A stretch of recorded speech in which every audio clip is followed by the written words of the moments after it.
जय श्री सीताराम। राधे राधे। जय श्री कृष्णा। जय माता दी। कैसे हैं आप सब? आशा करता हूँ आप सब ठीक ही होंगे। मैं पंडित राजेश तिवारी निर्मोही उपस्थित हूँ एक बार पुनः अपने YouTube चैनल राजेश निर्मोही महाराज पर एक बड़ी सुंदर जानकारी लेकर के आपके बीच में। भगवान कन्हैया ने क्यों लिया कर्ण की परीक्षा, आज मेरा टॉपिक है। आज इसी विषय पर चर्चा करेंगे। भगवान कन्हैया ने क्यों लिया कर्ण की परीक्षा। मेरे भाइयों, भगवान अपने भक्तों की परीक्षा जरूर लेते हैं। कम से कम वो भी देखते हैं कि मेरा भक्त सच्चा है कि कच्चा है, मेरे प्रति उसकी आस्था कैसी है, उसका विश्वास कैसा है, उसका भरोसा कैसा है। इसलिए भगवान अपने भक्तों की परीक्षा जरूर लेते हैं। और जो भक्त भगवान की परीक्षा में पास हो गया, भगवान कहते हैं कि करहूं सदा तिनकी रखवारी, करहूं सदा तिनकी रखवारी, अजिमि बालक राखही महातारी। भगवान अपने भक्तों की रक्षा वैसे करते हैं जैसे एक माँ अपने बच्चे की करती है। इस पर कुछ लोग विचार रखते हैं कि क्या माँ ही अपने बच्चे की रक्षा करती है, पिता नहीं करता? देखो, करता तो पिता भी है, लेकिन अगर पिताजी कहीं तैयार होके निकले और बच्चे ने कपड़े को गीला कर दिया तो पिताजी क्रोध करते हैं, फटा इसको यहां से ले जाओ। लेकिन अगर माता के कपड़े को बच्चे ने गड़बड़ किया तो कभी बच्चे को डांटती नहीं, हंस करके पुनः कपड़े बदल लेती। पिताजी का स्नेह बच्चे के प्रति 24 घंटा नहीं रहता, क्योंकि पिताजी के ऊपर जिम्मेदारी है, कमाना है, बहुत सारी जिम्मेदारी। लेकिन माता का स्नेह 24 घंटे रहता है, क्योंकि वो उन्हीं के आंचल के नीचे पलता है। इसीलिए भगवान ने कहा कि जिमि बालक कहीं राखी महतारी। तो भगवान भक्त की परीक्षा लेते हैं। आज जो हमारा विषय है, आओ हम सीधे विषय पर आते हैं। और इस जानकारी को पूर्ण रूप से सुनने के लिए वीडियो को पूरा देखें। मुझे आशा नहीं, पूर्ण विश्वास है आपको पूरा आनंद आएगा और ये जानकारी आपको बहुत अच्छी लगेगी। अगर अच्छी लगे दबाकर शेयर करो, सभी मित्रों के पास शेयर करो, ताकि ये जानकारी सभी के पास पहुंच सके। मेरा वीडियो बनाने का एक ही उद्देश्य रहता है, एक ही लक्ष्य रहता है कि कुछ अंतर बातों को आप जैसे भक्तों के पास पहुंचाना। भगवान ने कर्ण की परीक्षा क्यों लिया? आओ हम सीधे अपने विषय पर आते हैं। अर्जुन और कर्ण लड़ रहे थे, और जब अर्जुन बाण मारते तो कर्ण का रथ मानो 7 कदम पीछे चला जाता, और जब कर्ण बाण मारता तो अर्जुन का रथ 1 कदम पीछे जाता। तो भगवान कन्हैया बोलते, वाह वीर कर्ण। अर्जुन को थोड़ा अजीब सा लगा, बोले माधव,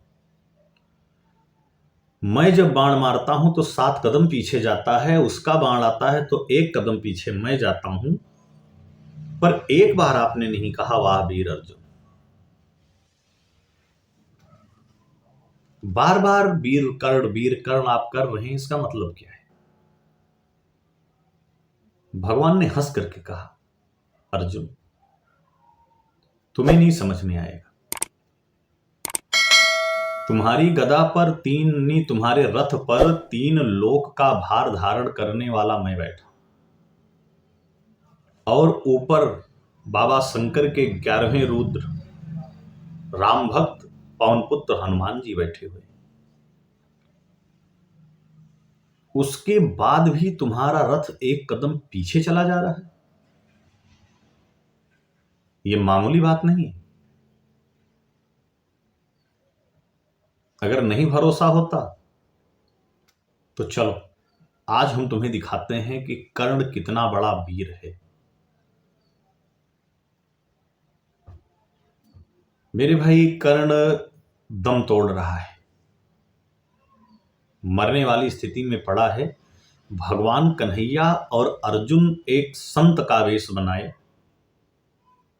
और पहुंच गए कर्ण के पास, और कर्ण से कहा मुझे दान चाहिए, मैं दान लेने आया हूं। तो कर्ण ने धीरे से कहा, ब्राह्मण देवता आप गलत जगह आए। अगर मैं महलों में होता तो जो आप कहते आपके चरणों में लाके डाल देता। इस वक्त मैं खुद मरने वाली स्थिति में हूं, आपको दे क्या सकता हूं। तो भगवान ने कहा फिर हम लौट जाएं। कर्ण ने कहा नहीं, आप वापस मत जाएं। मेरे दांतों में सोना लगा है, अगर आप कहें तो यह सोना मैं आपको दान कर सकता हूं। भगवान ने कहा दे दो। एक पत्थर उठाया और अपने दांत को तोड़ दिया। कायल। कन्हैया ने कहा हम ब्राह्मण हैं, इसमें मांस लगा है, खून लगा है, हम इसको ग्रहण कर लेंगे। आपको भरोसा है क्या? हम इसे नहीं लेंगे। तो कर्ण ने कहा एक काम करो, मेरा धनुष और बाण उठा दो। भगवान ने कहा मैं मजदूरी करने नहीं आया, मैं तुम्हारा लेबर नहीं हूं। हां, देना है तो दो, कैसे देते हो ये आप जाने। मेरे भाई, कर्ण घिसटते घिसटते गया, अपने धनुष को उठाया, तरकस से एक बाण निकाला। हाथ तो बेकार है, अपने दांतों से खींच करके उसने बाण मारा, और वो बाण सीधे धरती में प्रवेश कर गया और माता गंगा का वहीं पर प्राकट्य हो गया, जिसे लोग कर्णगंगा कहते हैं। दांत को धोया और धो करके दान कर दिया। ये भगवान अपने रूप में आ गए, कर्ण मुझसे कुछ मांग लो। अरे कर्ण ने कहा महाराज आपसे हम मांग लें? आप तो जगत पिता हो, आप सब कुछ दे सकते हो, लेकिन ये बताओ। बोला है कर्ण सुनो माधव, आए हो मेरी दुआरी पे, ये हमें नहीं शोभा देता, क्या मांगे भीख भिखारी से। यह हमें नहीं शोभा देता, क्या मांगे भीख भिखारी से। तो भगवान हंसने लगे, कहा कर्ण आप सही कह रहे, कुछ भी मांग लो। तो कर्ण ने कहा महाराज देना चाहते हो तो एक वरदान दे दो।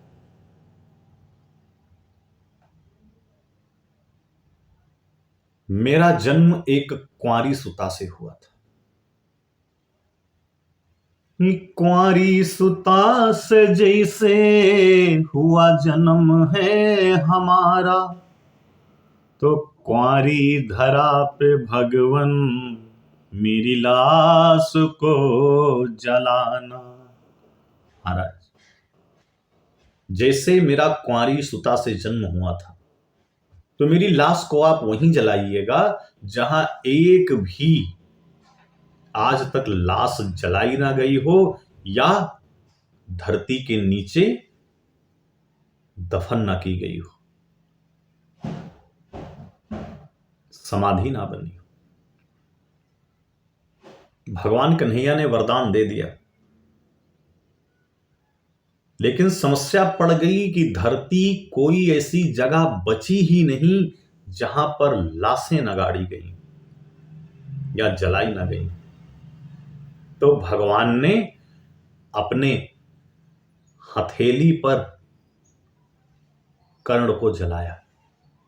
कुछ संतों का मत है कि एक जरा सा जमीन मिली तो वहीं पर एक भाला गाड़ा, उसी भाले पर चिता लगाया और बगल से भगवान ने दोनों हाथ लगाए और वहीं पर कर्ण को जलाया है। तो मेरे भाई, गए तो भगवान भक्ति की परीक्षा लेने, लेकिन उन्हें परीक्षा खुद देना पड़ा। और अंत में भगवान ने अर्जुन को दिखा दिया कि अर्जुन, कर्ण बहुत बड़ा वीर था। बस आज के लिए इतना ही। कल मिलते हैं एक और सुंदर जानकारी के साथ। तब तक के लिए आप बने रहिए हमारे वीडियो पर। हमारे चैनल को ज़्यादा से ज़्यादा सब्सक्राइब करें, वीडियो को शेयर करें। जय श्री सीताराम, जय राधे श्याम, जय श्री कृष्ण।